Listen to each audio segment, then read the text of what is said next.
Hey everybody, this is Tracy here with another edition of A View from Tracy's Point, and I am here with an update on DMX's condition. You guys know that I posted a video earlier stating that DMX has suffered a massive heart attack, and it was being reported by TMZ and other outlets that the heart attack was brought on by an overdose.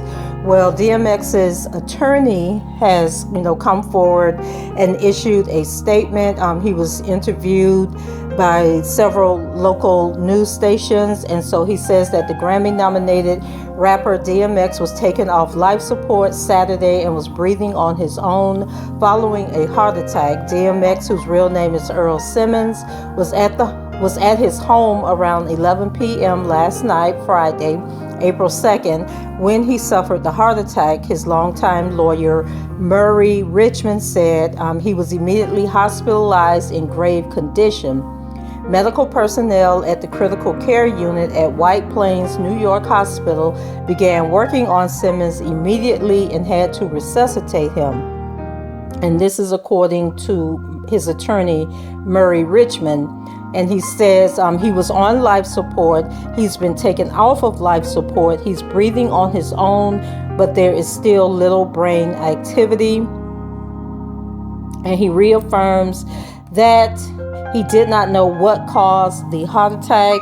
Earl is a sweet guy. Earl was a person who could tell such a story. He was a person with such depth. It's a heartbreaker. And the rapper 50 has opened up in the past about his struggles with drug addiction, for which he attended rehabilitation on several occasions.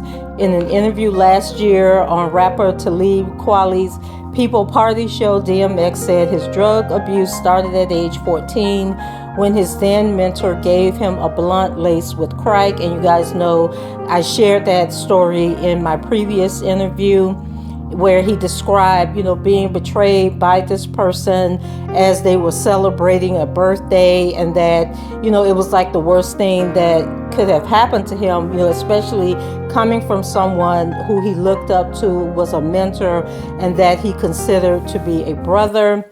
And DMX got very emotional during that interview and stated that he wouldn't do that to his worst enemy. And then you guys know that he also appeared on Iyanla Fix My Life back in 2013. And he was obviously still in the depths of his drug addiction.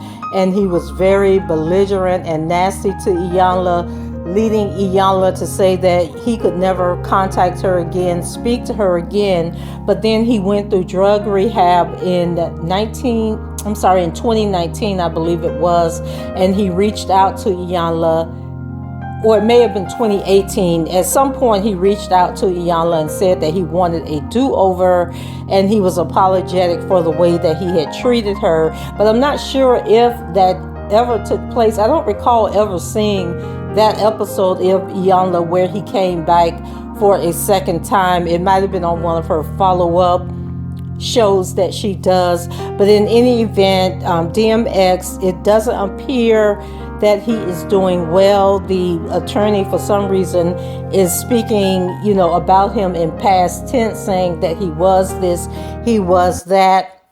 But let's just continue to lift him up in prayer and pray for the best, that whatever God's will is for his life, that it will be done. And I don't know what else to say. If anything else comes out, I'll bring that information to you. But currently, he is off of life support. He's breathing on his own, but there is little brain activity at this point. So go ahead, leave your comments below, and let me know what you think about this situation. And once again, let's continue to lift him up in prayer.